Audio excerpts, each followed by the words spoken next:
Hello, everybody. Welcome to the call. This is Scott Hudspeth, and I again welcome you to another, sorry about that, another round of Agent Mastermind. I'm honored to have you here, and I have an amazing class planned for you today. Of course, I have somebody else, one of my partners, dear friend of mine, I call him a brother, that is put together a class for us that I think you guys will all be able to take advantage of, get something out of, and help you to start generating some leads without paying the big bucks of the SEO, and we call it search engine optimization. I love your title here, Paul. Brother, how you doing, man? You know what? I am doing fantastic, Scotty. I'm doing really well. And most of you guys who have been on this call more than one time, you've heard me before. Scott and I are partners. To give you an idea of who I am and what I do, I coach loan officers on how to market themselves and grow their business. Yep. And what I'm going to be covering for you guys today is it's a work in progress. It's something that I continuously update. Literally, I can update this every other month and just barely be on top of where the changes are and the things that are happening. But I'm passionate about it because I know the results that this can bring to the table for each and every one of you on the call. If you follow the simple steps that I lay out for you here today, you can have success in what we call organic farming. And no, we're not talking about peppers and tomatoes and carrots and things. What we're talking about is we're talking about farming for leads, because quite honestly, that's what's important to each and every one of us on this call is how do I get more buyers? How do I get more sellers? How do I get more people who want to talk to me about buying or selling a home? Well, one of the ways that we can do that is we can tap into organic farming. And so that's what we're going to cover today, is talking about how to farm for leads using organic farming. So specifically, we're going to be talking about how to get you found on the internet. And that's very important to each and every one of you. You know, think about this. And Scotty, the statistic that I most recently saw from the National Association of Realtors, and tell me if this number has changed, but it was 93% of people are on the internet before they contact a real estate agent or anyone out there regarding a purchase of a home. 93% of people start their search on the internet. Yeah, you know, that's the most recent number I saw. And I think that's going to be going up because every device that we have now has internet. Every single place on planet Earth, just about. So it's easy to find stuff on the internet. I mean, I don't know about you, but I don't know how many times I'll be sitting there, want to know something, and I'll pick up my phone and Google it. So what do you think people are doing with their phones, their iPads? I mean, it's just Sure. crazy how accessible the internet is. So that number's probably going to go up like significant, because when you're sitting in front of a home and you want information about it, you don't want to talk to somebody. You want to know information about the home, so you want to Google it and find it. That's what I do. We live in an instant information society. The internet has bred with us, and think about the short term. I mean, we're talking about 20 years of internet access, and in the last 20 years, it has completely changed the culture of what people look for. You know, it used to be okay, we'd make a phone call, leave a voice message, and we'd patiently wait for the information we were looking for. Right, exactly. Or we'd wait till tomorrow morning and read the newspaper to get the current rates. We don't have to do that anymore. We have instant access to instant information, and people are tapping into that. You know, Google said that year over year, mobile search queries have risen 630% year to year. That's between 2011 and 2012. 630% increase in mobile search queries. Yeah, and that number is rising and rising and rising and rising and rising and rising some more. So knowing how to use the internet to get found is going to help you grow your business. So today we're going to be talking about search engine optimization, and the definition of search engine optimization is the process of improving the visibility of a website or a web page in a search engine's natural, unpaid, organic, or algorithmic search results. In general, the earlier or higher ranked on the search results page, the more frequently a site appears in the search results list, the more visitors it will receive. I mean, it just makes sense. If you're seen on the first page, you're going to get more clicks. That's just how it works in this world. So the first step to farming organically or to tapping in or getting people to see you on the internet is to find out what your keywords are. That really is the big thing, because keywords are what people are searching for. You know, when I didn't put the definition of keywords here, but the keywords are, in essence, what are the terms people are searching for? What keywords are they entering in their search term to find the instant information they're looking for? They can be things like homes for sale, house for sale, real estate for sale. But it's very important not to forget about long-tail keywords like 3-bedroom home for sale in Clearwater, 2-bedroom condo for sale in Miami, or waterfront home for sale. Or even, this is even a keyword, 4-bedroom home for sale near Palm Harbor High School. That's a keyword. Yeah. We call that a long-tail keyword, and I'm going to define that for you.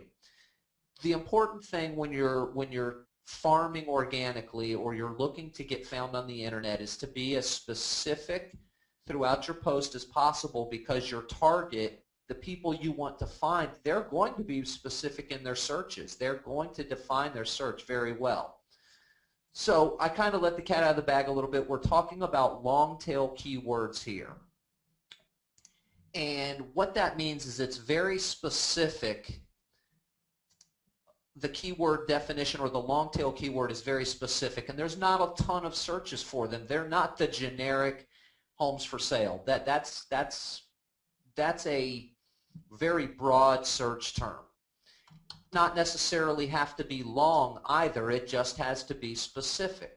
One of the things you have to remember, and this is statistics coming from Google, 30% of people, or 30% of the searches done on the internet, are for the top 8 phrases or the top 8 keywords in that category. And the category I'm referring to is real estate or homes for sale.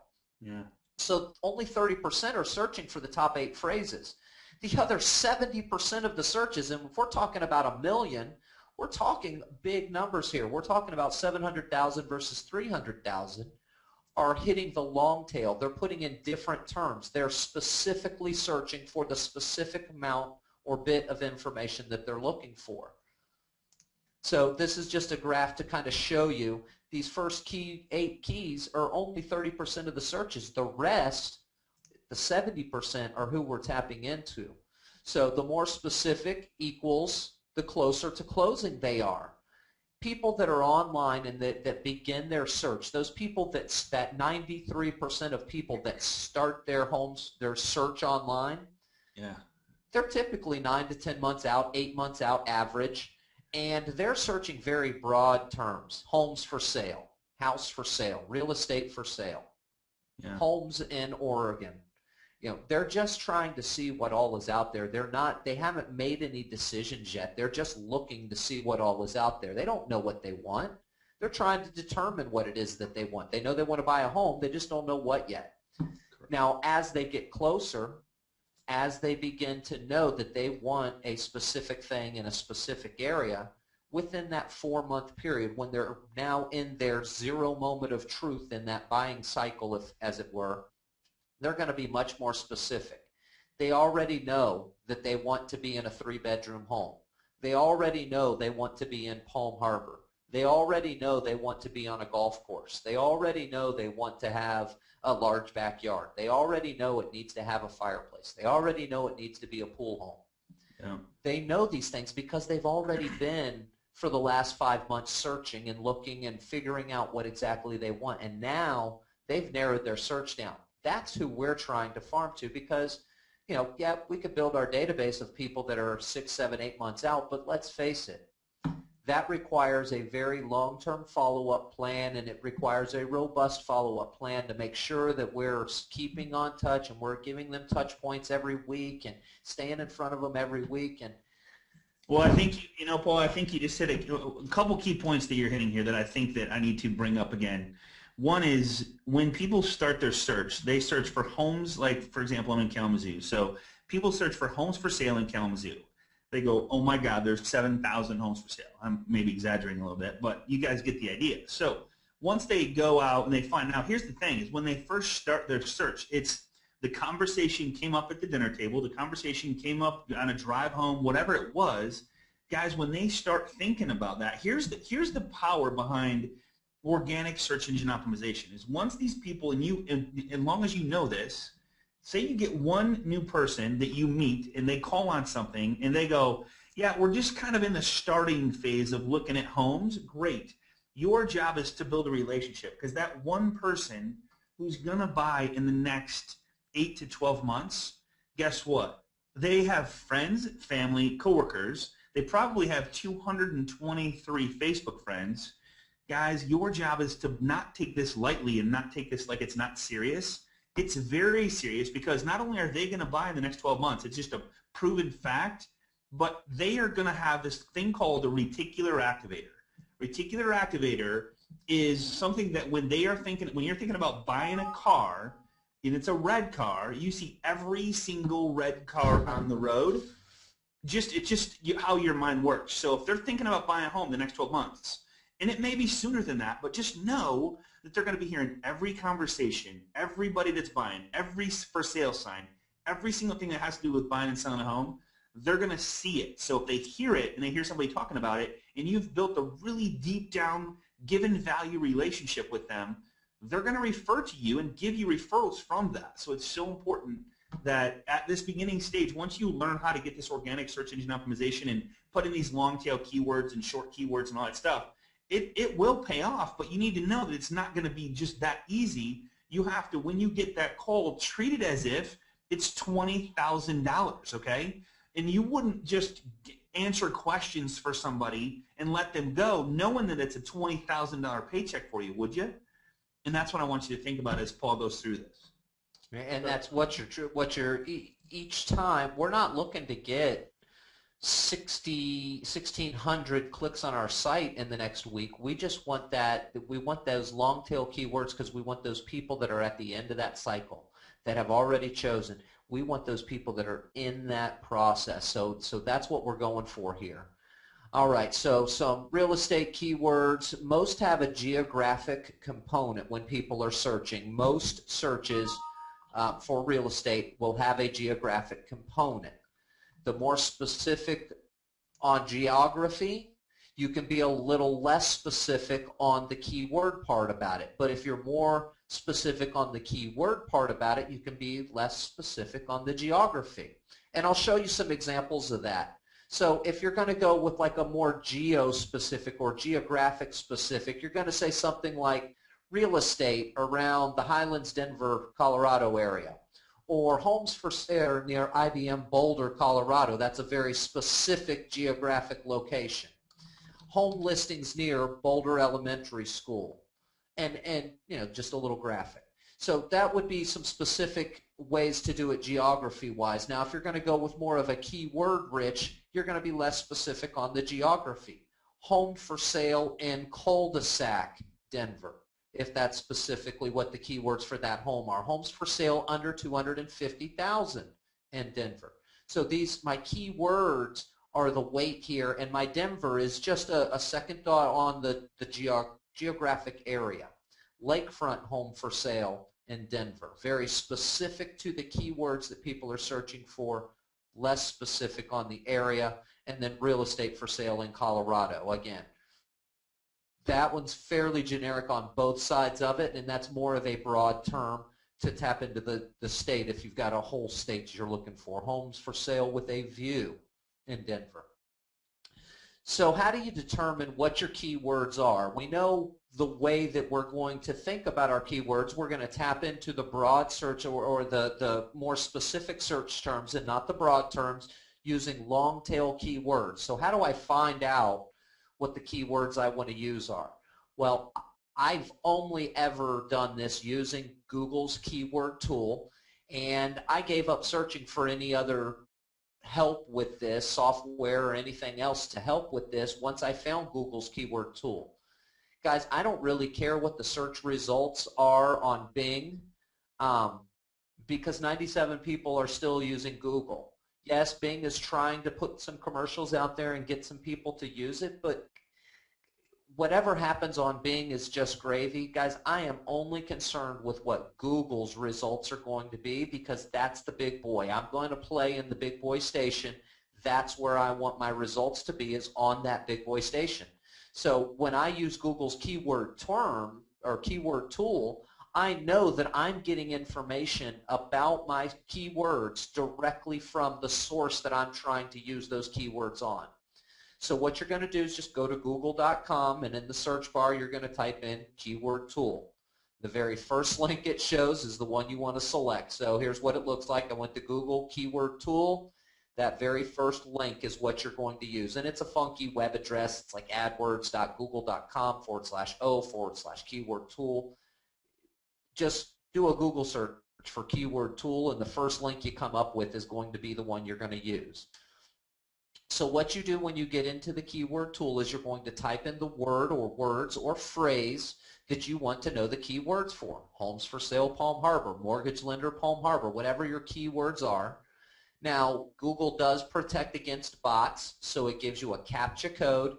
Once you've entered your CAPTCHA code, you click search, and your results are going to be displayed right there underneath where you put your terms are. This is what it's going to look like. So I put my word or phrase in here, homes for sale, Palm Harbor. I entered my little CAPTCHA code, and I hit search. I know that there are some things you can do with these web pages or categories. I don't ever mess with it. I'm simply looking for ideas to use for keywords in my articles that I'm going to write. Okay, so when you get the results, this is what it's going to look like. So I want to break down the results for you and give you an idea of how to read them. There are 3 columns that are available. The first column are the words or the phrases that Google is associating with the keywords that you typed in. So it's basically for that category or the keywords that you typed in. These are the other search terms that are related to that term. That's what you're going to see in the first category. So for my homes for sale in Palm Harbor, I got Palm Harbor real estate, Palm Harbor, Florida real estate, Palm Harbor, Florida real estate, house for rent in Palm Harbor, FL, homes for sale in Palm Harbor, FL, Palm Harbor homes for sale, and so on and so forth. So it associates all the different keywords that are with that phrase that you've used. The second column is the competition level. It lets you know whether it's a high, low, or medium competition level for that specific term. So Palm Harbor real estate has a very high competition level. Palm Harbor by itself, for homes for sale in Palm Harbor, they consider that a very low competition level. Even though the number of searches are super high, it doesn't make so much sense for our search. Palm Harbor, Florida, again, same kind of thing. So you can kind of get an idea of where the high and the low, or what are the ones that are lots of people are trying to SEO for, and what are some of the ones that less people are SEOing for. And I'll tell you a little trick. I typically look for the ones when I'm looking for organic leads. I'm typically looking for the lowest competition level for the terms that make the most sense. Like I probably, on this list, I'm probably going to go with the real estate, Palm Harbor, Florida. I'm going to go with, what's this, 880. House for rent, that doesn't really make sense, but I like that 880. I want the lower numbers of search terms because those are the people that are going to be more apt to be in that buying cycle at this point. So column 3, the third column, it's showing the total number of searches as of the date that you pulled this for the month. Now it resets these. It shows a 30-day number is what you're seeing here. Is over a 30-day period of time, how many searches for that term there are globally is the center column here. Now that's globally, not necessarily your local area. The last column is local searches. It's the same thing as this column, showing the number of searches for a 30-day period of time, but that's in your local area. That's the number that you're going to pay the closest attention to in terms of paying attention to the numbers. So it looks like, Scotty, are there any questions about how to read that report? No, man, we're good. We're totally good on questions, man. The only thing is like, and I think you're going to cover this, so I don't want to jump ahead. Where in the website are the long tail keywords placed? And that's where I think you're going to Yep. cover that later. We're getting into that in just a minute here. And that's the final step of what we're, well, not the final step. That's one of the middle steps of what we're doing. Okay. Is what are we getting these keywords for? Okay. Why are we gathering these keywords together? And here's the other question: Is it best to abbreviate or spell out the state? It depends. I mean, you know, I try it both ways. Do one article with it spelled out, do another article with it abbreviated, because there are going to be people that search with it spelled out, and then there's also going to be people that search with it abbreviated. Okay. Here's the other question. It really doesn't. It's not going to affect the SEO in terms of it being found. Okay. But what do you think the majority of your target is going to do? Are they going to spell it out, or are they going to abbreviate it? If you think the majority is going to abbreviate, abbreviate. Hey, do you have? And I don't know the answer to this question, so I'm asking you. It says, please confirm. Do you use low competition or high competition? I use low. Low competition, high numbers. Yep. Low competition, as low a number. I typically try to find, when I'm doing my keyword tours search, I'm looking for the lowest competition level, or I don't really so much look at the competition level. I typically focus on the local search number, and I am looking for the numbers that are the lowest, that are the closest match to my keyword phrase. That makes sense. Okay, cool. Because again, I am not looking to get the 30%. I want the other 70%. I want the person that is specifically looking for what it is that I am doing my article or my post about.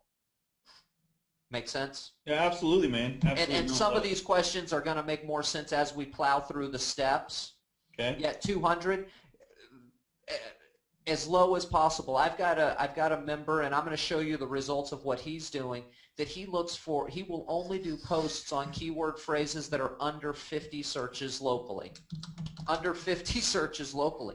And he is getting anywhere from 6 to 12 leads a week and closing about 4 or 5 deals every month off of it. He's kicking booty. And the guy asked, how do you know, how does it know, because it goes by IP address, right? Google knows where you're at.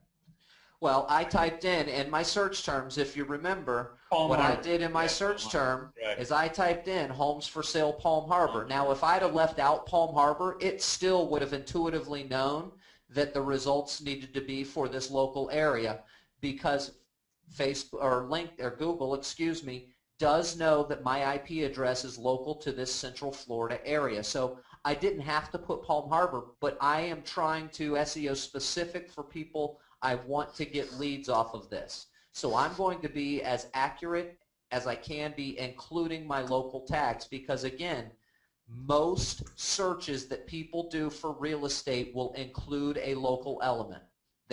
People feel like most people don't know that Google is intuitive and knows your local area. So if you type in home for sale, it's going to show you the results in Clearwater first versus or your Kalamazoo. Most people don't know that about Google. So people typically they want to narrow down their search. So when they do that, they will typically type in a local indicator anyway.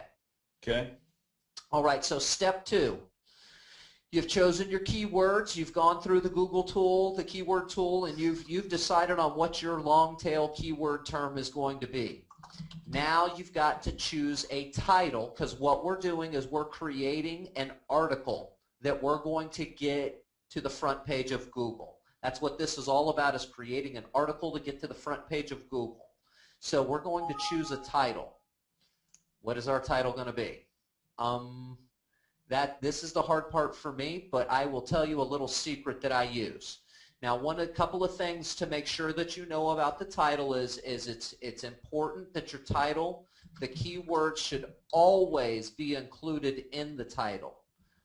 Because Google's search engine spiders are looking through your title to make sure that the article itself is relevant. That's the first place those spiders are going to look. The spiders will also put more weight on the early words of your title. So if your keywords are near the beginning of your title, you're even more likely to rank well there. Now, also that's important for when people do a search and they're scanning the results. If your keywords are in the early part of your title and your results, they will actually show in the results. And if you're answering their question just in your title, that's more likely to get clicks. Now, I'm going to tell you guys, I cheat. I am a cheater. I do not mind admitting it. I cheat because it works. The way that I cheat is I don't just include the keywords in my title. I use long tail keywords, and my title is my keywords. Let me repeat that. I not only include the title, the keywords in my title, but my title is my keywords. So if I'm going to do, it's something like 3-bedroom home for sale in Palm Harbor, lakefront home for sale in Palm Harbor. That's the title of my article. That is the keywords. It's the whole keyword long tail. I want to make sure that that's how I cheat, you guys, and it's okay to do that. That's what Google's looking for. Absolutely. All right, so based on the keywords I've chosen, here are a few sample titles. Great home for sale, Palm Harbor, 3-bedroom home for sale in Palm Harbor, because I noticed in my results that the word in generated a few more clicks. Lakefront home for sale in Palm Harbor. If there's a specific feature, a golf course home, it's unique. There's a unique area like Old Palm Harbor.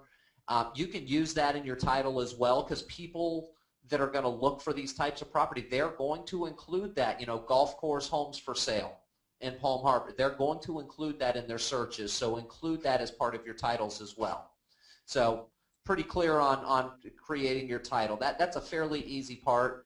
Guys, just remember, just whatever your long tail keyword terms is, make that be your title. Sounds great. Should I use numerical for bedrooms or spell it out? I have found, Alicia, it boils down to how are people going to search for it. I feel strongly that people on Google are not going to type in the number 3. They're just going to put the numeric, put the numeric symbol 3 up there, and then type out bedroom home for sale, Palm Harbor. So I use the numerals. When I'm doing it, I use numeric values because I think that's how people are searching. You want to match exactly what you think people are searching. Here's a great question by Susan, and I like this one. It says, I don't understand why you would not want to pick the keyword that the most people are viewing. The problem with the biggest keyword that, like homes for sale, is the competition is unbelievable. So you have to go with something that isn't so, because like you're never going to win that bet unless you literally, that is a full-time job. You focus on doing nothing but getting people to click on that and search that term. It's going to be a really tough, because people pay for stuff like that, and that now we go into SEO, like paid SEO, where people pay for clicks and it gets expensive. So we're trying to teach you organic stuff where you may not be number 1, number 2, number 3, but you may be 4, 5, or 6, which is the front page, which is where people, they'll stay on the front page and they'll click on anything on the front page. 99% of them will not even go to page 2. So we're trying to help you get to page 1 to make it worth your while to have these sort of keywords in there. And I feel strongly about this, very, very strongly about this. Susan, somebody that is had a conversation over a dinner table or driving in the car home says, you know what, honey, you want to look and see if there's anything, let's move, let's buy a new house. Sounds like a good idea. Okay, let's go online, homes for sale. That person is nowhere near making a buying decision. They have no idea what they're interested in, what they're looking for, and there's going to be tens of thousands of those people that have that wild hair for a brief moment and decide they're going to look at some homes. And you can tap into that. There's nothing wrong with tapping into that. What my method does is it helps you tap into that person that's already decided, I know that I need for my family a 3-bedroom home. I know that my husband absolutely wants to be on a lakefront. I absolutely know that I want my kids to be able to go to Palm Harbor High School. I absolutely know that I need to be in this specific community. I've done all my research. I'm definitely buying that. So, yeah, I may not get 10,000 people to search that term, but again, I am only looking for I only want to get about 20 or 25 people to see my post and what I'm going for is the action takers, the people who are in that position to take action. Google came out with a statistics and some online habits of buyers in the real estate industry. They did a co-effort with National Association of Realtors. It just came out in January. One of the big things that it showed is that people that are within that 3-month period and find a site organically are 7% more likely to take action. Well, if that's 10 people and I've got only 7%, that equals 1 person out of 10 that finds it's going to take action. That's all I need. I only want those 50, 25, 50 people that are searching those terms, because I only want a few specific people to take action, because those are going to be my focus. That's who I'm going to sell the home to. It's not about just getting yourself seen. There's lots of ways to get yourself seen on the internet. This is about generating actual qualified leads and doing it this way with the long tail keywords, tapping into those lower search terms. Right. You will get more action takers when they find you, and those action takers will be ready. They're going to be later on down the road. Exactly. They've moved through the process a little further. Hey, here's a great one by Mo, and this is a great idea. So he says, for realtors, wouldn't it be beneficial to use keywords in the public remarks section of the local MLS systems? Example, the St. Louis Mo 3-bedroom beauty, or does this only apply to blogs and articles? Mo, this would work in that situation. It absolutely would work in that situation, and I've seen it happen with things like in some MLS systems like Trulia and Zillow. I've actually seen that occur, so absolutely that would work for you. And yes, Joanne, we are recording this. Just contact the loan professional who invited you today to get access to the recording and the PowerPoint presentation. All right, so we're moving on to step 3 here, looks like. And step 3 is you've got a killer title. You've chosen your keywords wisely, and you've put together your long tail keyword as your title. It has all of your top keywords in it, and now it's time to write your article. This is the fun part, guys, writing your article. Now, I will tell you, contrary to popular myth, there is no specific number of words, maximum or minimum, to search engine optimize your article. The number of words is going to be based on the story you are telling, and you must tell a story. If Google sees it as you are stuffing keywords into what looks like a paragraph form, you get deranked quicker than anything, and getting re-ranked is next to impossible on Google. So a couple of words of warning here. Nope, you don't have to have a minimum number of words, but I'll tell you, if you just put your keyword phrase in 2-3 times with if, and the in between them, you're gonna get deranked. Write original content with your keywords in it that tells a story about what it is that you're writing about. If it's a 3-bedroom home for sale in Palm Harbor, tell a little story about the 3-bedroom home for sale in Palm Harbor. That's typically going to take you about 300 to 400 words. It's not a magic number. Please don't think that I'm giving you the magic number, because quite honestly, there is no magic number. Just have a good, well-written article with your keywords in it. Now, I will tell you, keyword density is not a myth. And keyword density is something that the algorithm, it's one of the first things that the algorithm that Google uses, and by the way, it's called Panda, is the name of their algorithm, and they look for keyword density. 3 to 7% of major keywords is best. 1 to 2% of minor keywords. Now, we haven't talked about any minor keywords, and that's something we're not going to go into on this class. But a good rule of thumb is if when you write your article, you want to have your keywords in there a minimum of 3 times. A minimum of 3 times.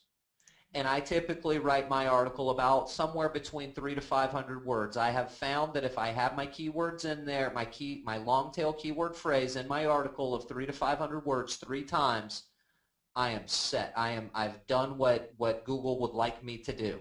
So keyword density, do not go over. If you come close to 10%, you are going to get deranked. So if you I'm just letting you know, if you write a 300-word article and you put your keywords in there 5, 6 times, you are going to get deranked. It's one of those things that Google does look for. They're not so worried if you don't have it in exactly 7% of the time or 3% of the time, but they do not like it if you go over 10% at all, ever. So I don't even come close. I just do it 3 times in my articles. So don't go crazy with it is what you're saying. Yep. And this is where you're bringing up right now, the penguin. Yep, and this is a second part. Don't anger the penguin. This is a new piece of the algorithm. I say new. It's a year old now. It was released in May of 2012. It added a software called Penguin. And before, you used to be able to do what they call black hat SEO practices, and I used to do it, guys. I'm not gonna lie to you.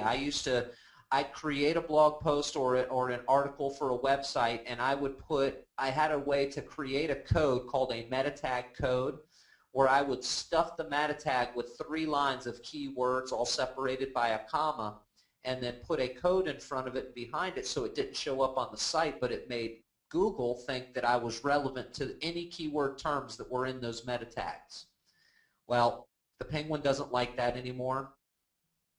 So what Google wants to do is enhance the end user experience. They want their search engine page results to be the best page results, or make the viewer, the end user, happy.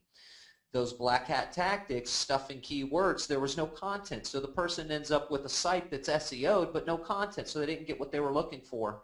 And so Google put a stop to that. They reward the white hat tactics. So that's what makes what I'm doing, and the reason that I do it specifically in these 1, 2, 3, 4 steps. This Penguin software, based on when this was launched, I started developing these 4 steps. And I have found this, if you follow these 4 steps, you will make your Penguin very happy, and you will get the results you're looking for. Now, there was an update to both Panda and Penguin software in October of 2012, and basically what they did is they put emphasis on content above the fold. Does everybody know what that means, content above the fold? On news, this is a term that they created for during newsprint. And if you look at a newspaper, it's folded in half. The top stories always are on that top half of the front page. Anything else gets buried, or when they have the stories, they bury it below the fold. They consider that they translated that into online media. The fold is a very generic term in terms of online media, because your fold may be in a different place than my fold. I got a big giant computer screen here. My fold is like 1,100 pixels deep. Your fold may be only 600 pixels deep. Now, the reason that they did this, and this is a quote from Google themselves, we've heard complaints from users that if they click on a result and it's difficult to find the actual content, they aren't happy with the experience. Rather than scrolling down the page past a slew of ads, users want to see content right away. The claim given, this adjustment, sites with high ads and low content above the fold may not rank as well going forward. So that's Google saying that. So content above the fold. Now, do you mind if I go live here real quick, Scotty? No, man. No, please do. I wanted to show what this actually looks like. Yeah. They have a tool. Google has a tool, and I included the link to the tool. What page was I on? I included the link to the tool in the PowerPoint so you guys can all access that.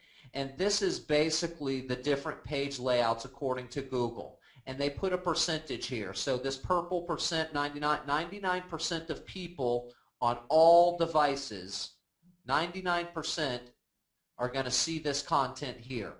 98% are going to see the content here. And as you can see, the further out you go, the lower the percentage is. So once you get to this pink area, 30% of people that are viewing this piece are not seeing what's here. They have to actually scroll to get it. That would consider this donate button to be below the fold once it gets to 70%. And as you can see, it just keeps growing. 30% of people, only 30% of people are seeing it if it's this large. So your content being above the fold is what Google's looking for. That's a great graph, man.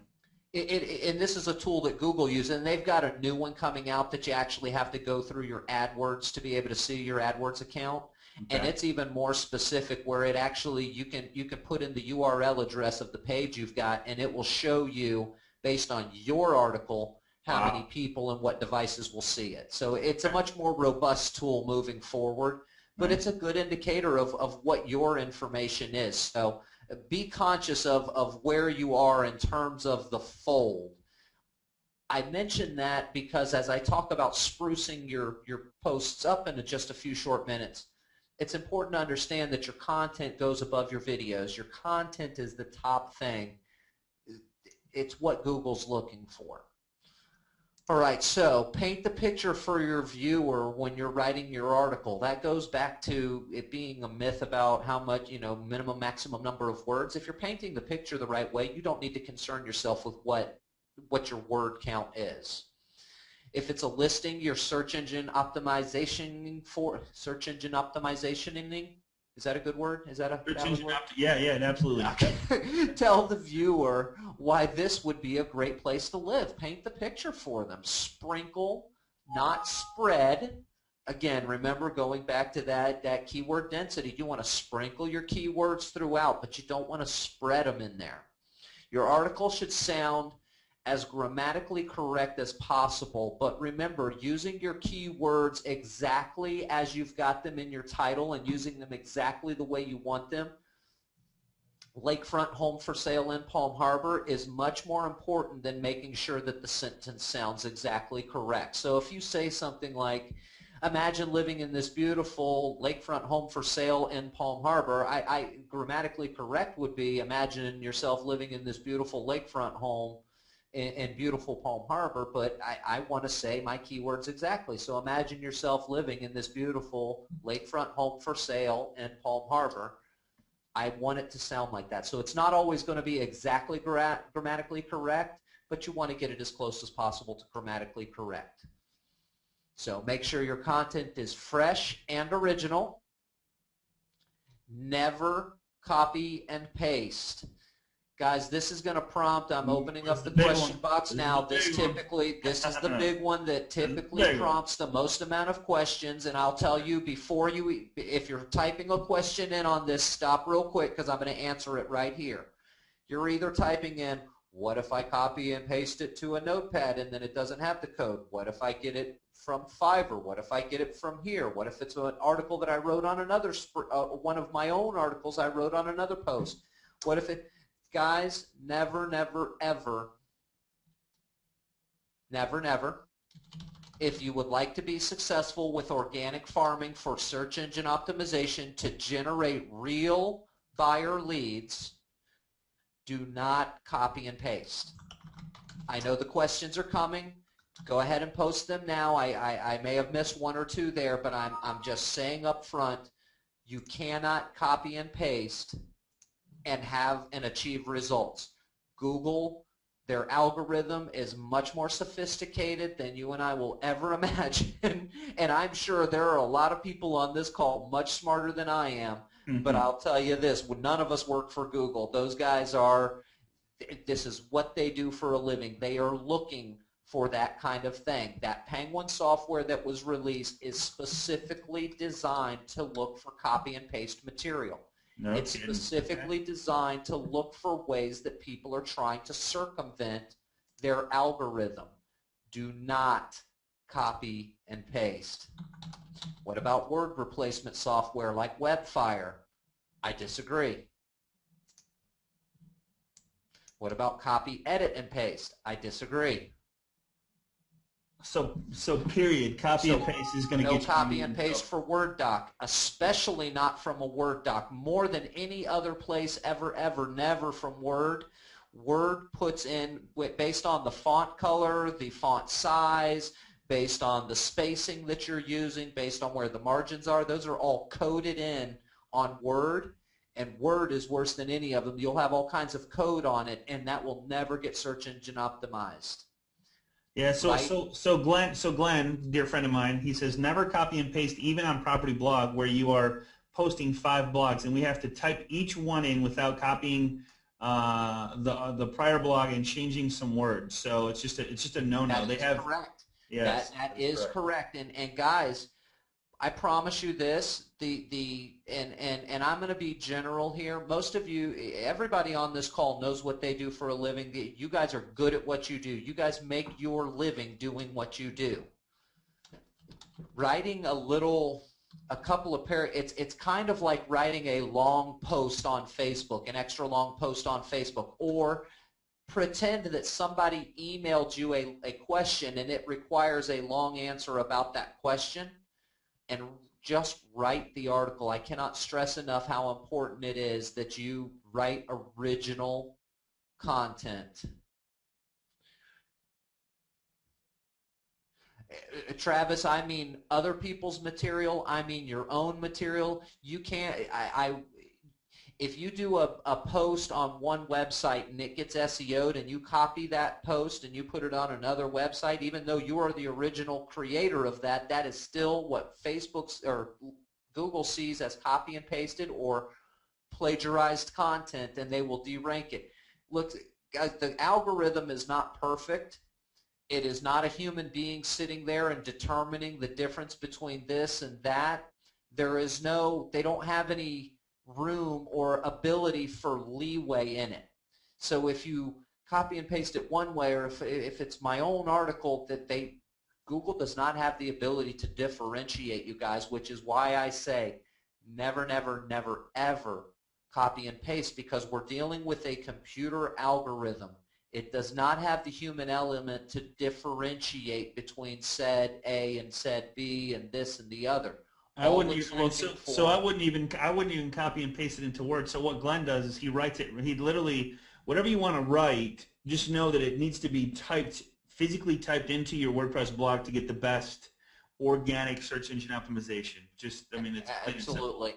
And I mean, it's that simple. And I know every time I bring this up, this prompts a million questions, and the questions all revolve around the same thing.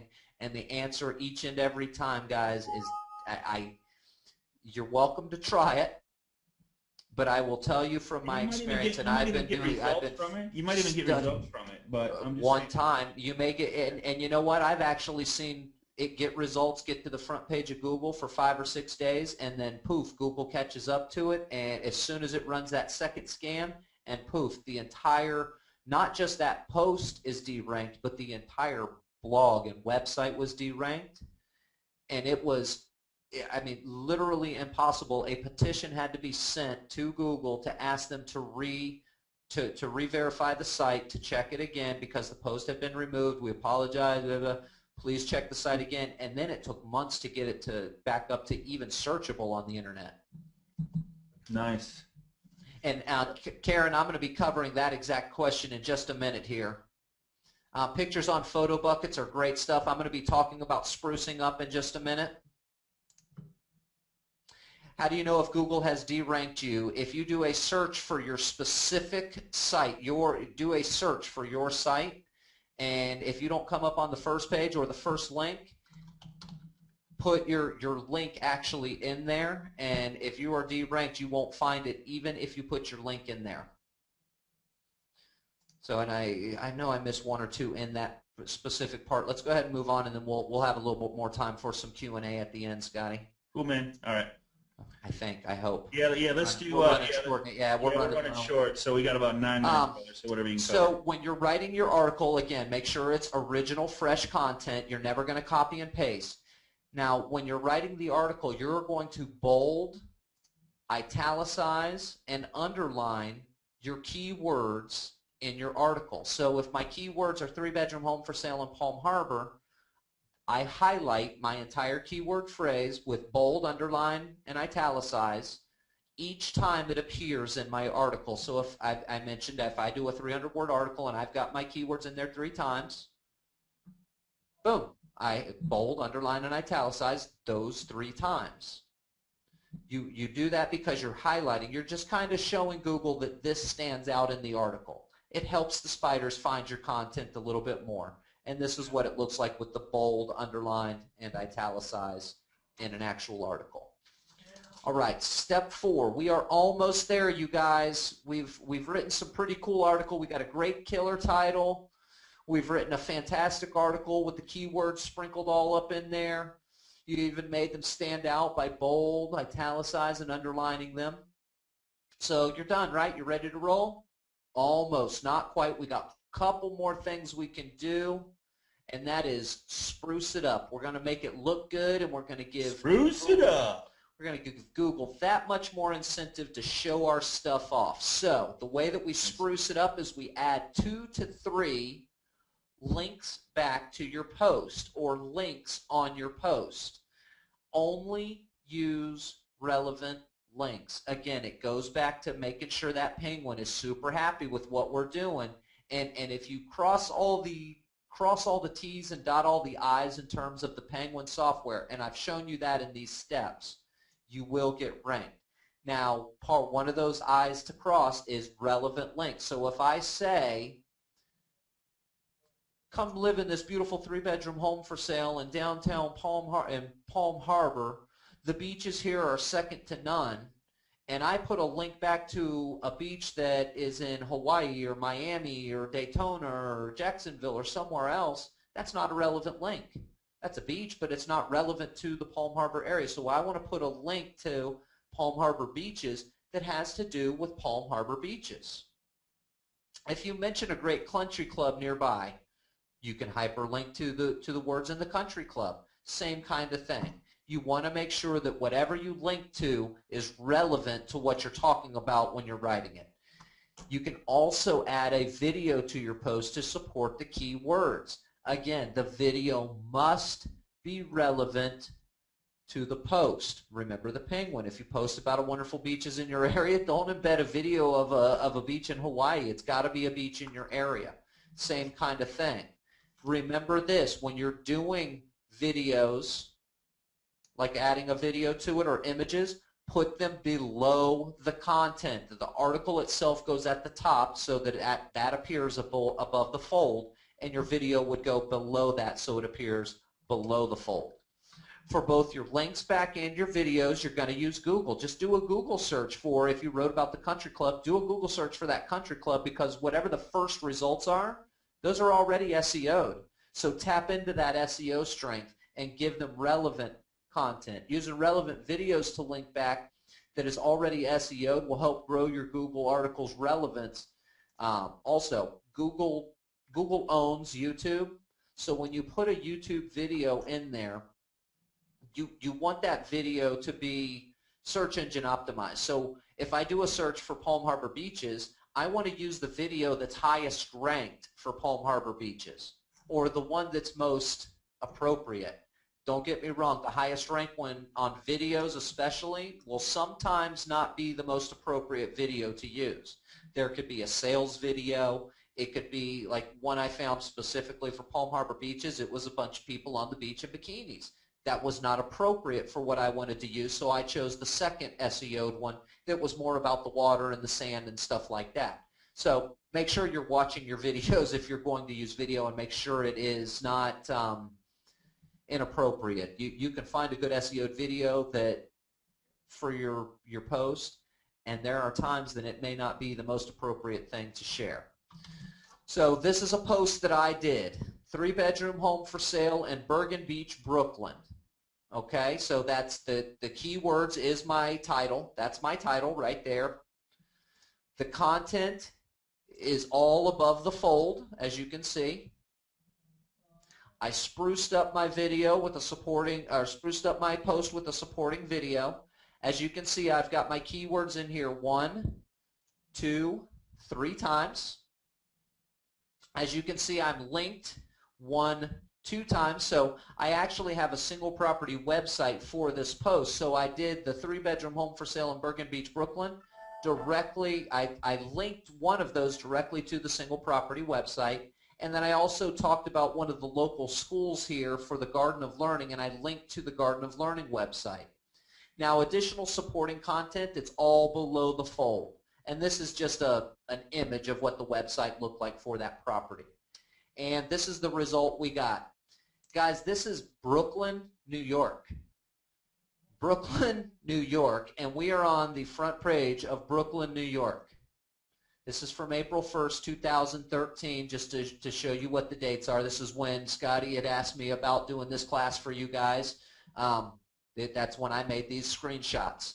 So the proof is in the pudding, guys. Again, all I did was I had a title.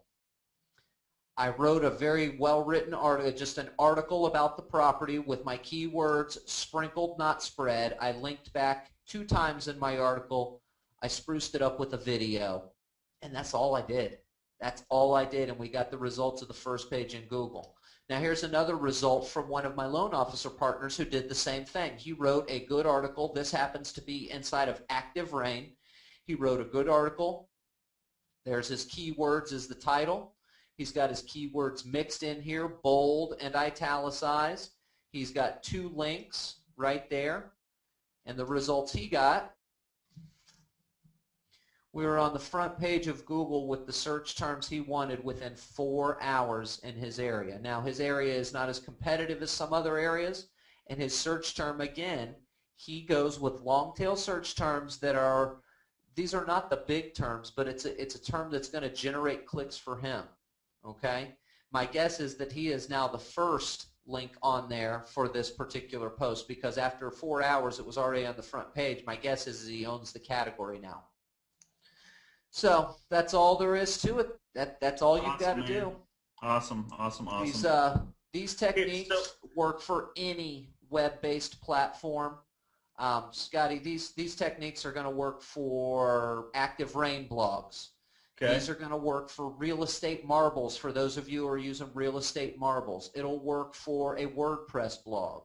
It's going to work for a blogger site if you're in Bloggerspot. It's going to work for eProperty sites blogs. It's going to work for any templated website, anywhere where you get the opportunity to control the content and put your own articles up. This works for YouTube videos, guys, so you can do the same article writing, the same 4 steps. All you have to skip is step 4. You don't want to spruce up your video because there's already a video there. You just write a good article in the description section, and YouTube will also get you search engine optimization rankings. Nice. Now, some places will work faster than others, Scotty. One of the big things that I've found is utilizing a service like Active Rain, Real Estate Marbles, Blogger, or eProperty sites. You're going to get fast results, and the reason for that is the sheer number of domains that have the same URL, activerain.com/ your post name. There are thousands and thousands and thousands out there. realestatemarbles.com, remarbles.com / Paul Baxter / my 3-bedroom home for sale in Palm Harbor. There's thousands of RE marbles, so my ranking is going to be much quicker because of the fact that Google sees that there are so many with the same URL, this must be relevant. Okay. Now, if you're SEOing for your own blog or your website, the results will depend on your consistency. Because you don't have the paulbaxterisgreat.com, I don't have 1 million of those out there. There's just one of those. I've got to be more consistent. I've got to do the same thing that I talked about here with my steps 1 through 4, but I've got to do it more than just once. I can't get that ranking by just doing one article like that. I've got to do it multiple times to show Google that my paulbaxterisgreat.com is a relevant website and it does accurately answer those questions. Does that make sense? Absolutely, man. Absolutely. So what I found is typically about 4 well SEO'd posts will get you to the front page on a WordPress blog. On a website, it's going to be more like 7 or 8 well-written articles. So here's the deal. So we're at the end of our hour, and I'm sure there's a ton of questions on this. Here's the thing, Paul. Do you want to type in into a Word doc where they go to sign up for the group to ask the questions? Because we have an amazing group. If you want to just put it right under like that or whatever, open a Word doc. Guys, we have a Facebook group. It's private, and here's the thing. If you ask questions in this Facebook group, the only people that see it are the people in the group, and which are you guys who are on the class today. And so everybody can learn because there's so many good questions coming in. We will answer all of them, we promise. So, depending on the amount of questions that come in. But, guys, this is an amazing group where people are doing amazing things and doing different things, and just a place to go. So it's facebook.com /groups /agent mastermind. we will accept you into the group, and because the only way to know about it is to be invited there by either your loan officer that sent you to this training or one of us on the call today. And that's where we can interact and engage and help you guys with all the questions. But not only that, here's where the big part comes, is everybody else can learn from the questions. So if you have any questions that we didn't answer today, I know we answered a bunch, but we're out of time. We don't want to hold you guys over. We hate doing that because we want you to come back, because we have so much more content to have, so to bring to the table throughout the next couple months. So please go there just so everybody can learn. Paul, amazing class, man. I appreciate you spending. I know this is not easy material, easy topic, but you did an amazing job at presenting this and kind of having it come across.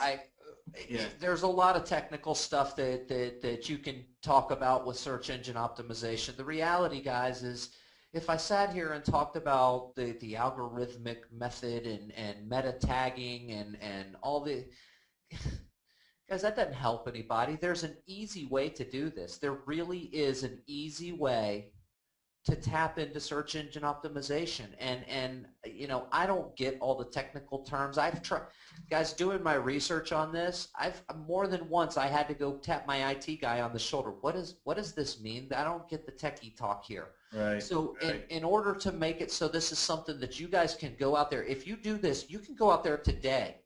You can get off this call as soon as we end it here.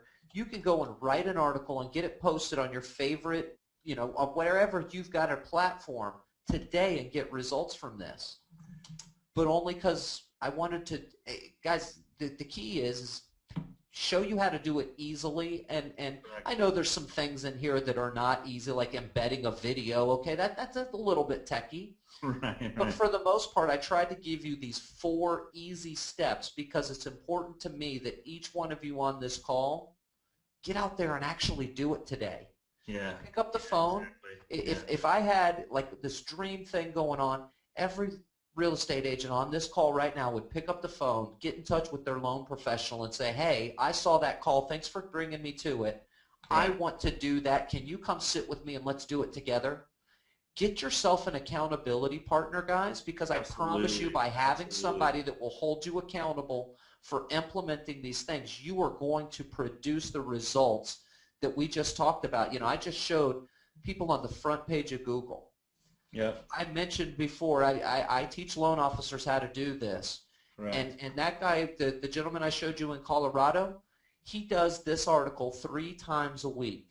He generates anywhere from 6 to 15 loans. It just depends on what the article is and how, what's happening. But anywhere from 6 to 15 loans a month just on generic organic SEO. Just on that.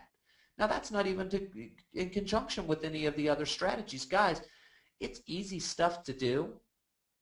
And what you're blogging about or what you're writing these articles about, yeah, it's stuff, it's as if someone had asked you a question. Just write an article about, you know what, Paul, we need to do another class. We need to do another class on like where to find content, where to find articles, the best place to find them, how to make them your own, stuff like that. So we'll work on that as well. Give me a couple weeks on that one. That might take a little more research to put all that stuff in. Because, again, it's important not to ever copy and paste. Right. And so putting together a class on where to find content, it's important that we show you where to find it, but help you understand how to take it and spin that article to become your own. So that you're not just copy and pasting. You're spinning it into your own article. It's a really great way to do it. Yeah. Scotty, thank you for being here, brother. I appreciate the opportunity to get in front of your group, man. This is great people.